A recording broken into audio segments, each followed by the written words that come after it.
A Comissão Interamericana de Direitos Humanos, recentemente, em março de 2021, emitiu um relatório bastante interessante, aprofundado e abrangente a respeito da situação dos direitos humanos no Brasil.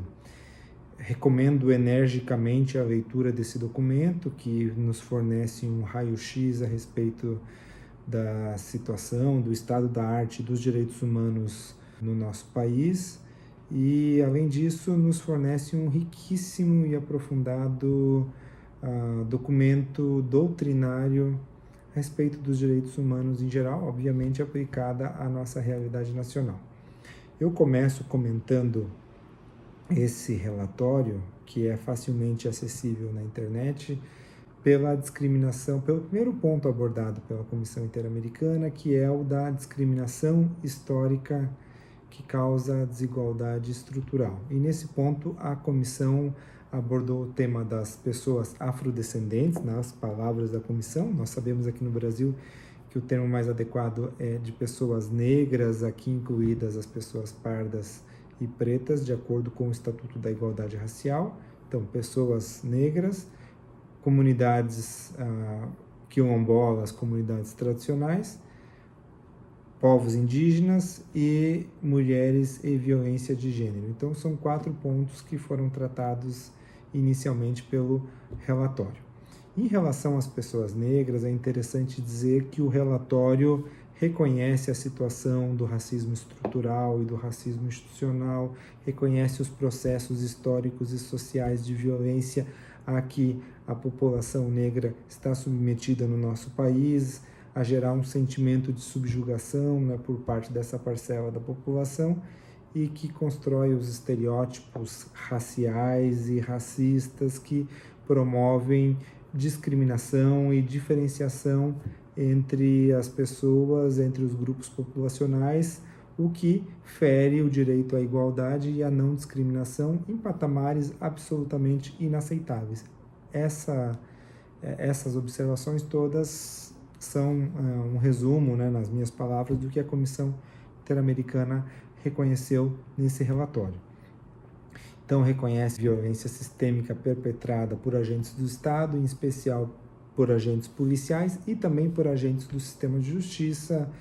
Defensoria Pública, Ministério Público e Justiça, Poder Judiciário em sentido estrito, que trabalham com padrões de perfilamento racial com o objetivo de criminalizar e punir a população negra. Então é interessante que essas afirmações não estão sendo feitas por uma ONG ou por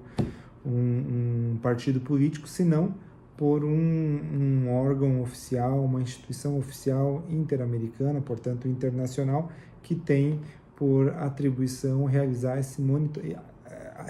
legitimamente o monitoramento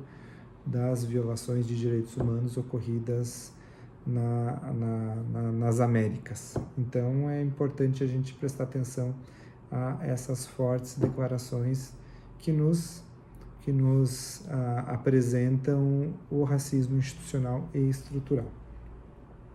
Chega, inclusive, a comissão a falar que se sugere um processo, a realidade brasileira, um processo de limpeza social destinado a exterminar setores considerados, entre aspas, indesejáveis, entre aspas, marginais, entre aspas, perigosos e potencialmente delinquentes. Portanto, o sistema de justiça tem trabalhado, né, com abordagens, e a polícia também, com abordagens seletivas, discricionárias, subjetivas e pouco porosas ao controle ou regulação pública. Então, essas são as observações em rápidas palavras em relação às pessoas negras. Em relação às comunidades tradicionais, que são chamadas de comunidades afrodescendentes, tradicionais ou tribais, é interessante dizer que a comissão reconhece as comunidades quilombolas e ela reconhece que as principais violações de direitos que estão acontecendo no Brasil em relação a essas comunidades envolvem o desrespeito aos usos e costumes, a subsistência social, cultural e econômica dessas comunidades e, sobretudo, o desrespeito ao direito ao território, né? O direito à propriedade, né? A propriedade comunitária, a propriedade comunal não estaria sendo observado de maneira adequada, uma vez que esses territórios não têm sido reconhecidos a contento pelo Estado, e mesmo quando são reconhecidos, não são protegidos de maneira adequada, e também não são fornecidos os meios de subsistência, os direitos sociais a essas comunidades. Portanto, há ausência ou precariedade de serviços públicos destinados a essas populações, e também a inadequação do direito interno brasileiro e falta de mecanismos eficazes para garantir os direitos territoriais. Indo além, a Comissão Interamericana fala dos povos indígenas e traz uma abordagem bastante similar à feita em relação às comunidades quilombolas, afirmando que existe uma dificuldade visível de fazer respeitar os territórios indígenas, e mais do que isso, denuncia a Comissão Interamericana que recentes modificações, recentes revisões nas políticas indígenas e ambientais têm favorecido ocupações ilegais em terras ancestrais, em terras indígenas, e encorajado atos de violência contra as lideranças e comunidades indígenas. Também a comissão, aqui é interessante dizer que registrou um elogio à recente resolução do Conselho Nacional de Justiça, que estabelece um protocolo de atuação de juízes em processos criminais peculiar e específico, pessoas indígenas que estejam sendo processadas criminalmente e que têm agora consagradas nesse documento do CNJ, nessa resolução do CNJ, o direito à intérprete, a realização de perícia antropológica para a instrução do processo, bem como o direito à consulta à comunidade de origem dessa pessoa indígena processada, para que se saiba quais mecanismos jurídicos já foram aplicados para a responsabilização dessa pessoa. Então, é interessantíssimo ter em conta esse documento mencionado pela Comissão Interamericana. E, por fim, ela também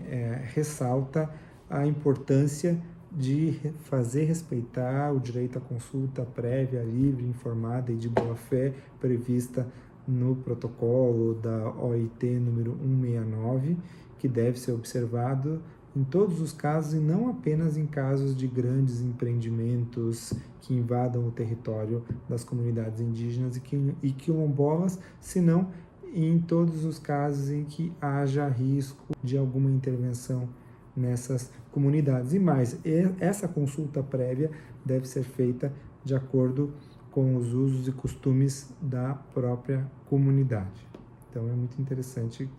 ter em vista isso. Por fim, a comissão trata do direito das mulheres e a violência de gênero. E a comissão inicia a sua fala nesse ponto, ressaltando, chamando atenção para os múltiplos fatores estruturais que perpetuam a discriminação de gênero, a discriminação contra mulheres, e acentuam a situação de risco a que elas estão expostas, né? Tanto os costumes, os hábitos culturais fundamentados ou fundados no machismo, no patriarcalismo, na prevalência dos estereótipos sexistas que geram processos de discriminação estrutural. Tudo isso a comissão reconhece que acaba por permitir e criar um cenário para que se tolere e se incentive a violência, né, em todas as dimensões, física, psicológica, sexual, econômica, contra as mulheres. Portanto, a comissão chama a atenção do Brasil para que combata não apenas a violência final, como todo esse processo cultural que dá amparo e que dá causa à violência individual.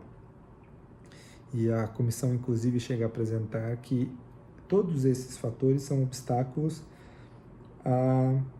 ao combate à violência de gênero. E, para finalizar, é importante dizer que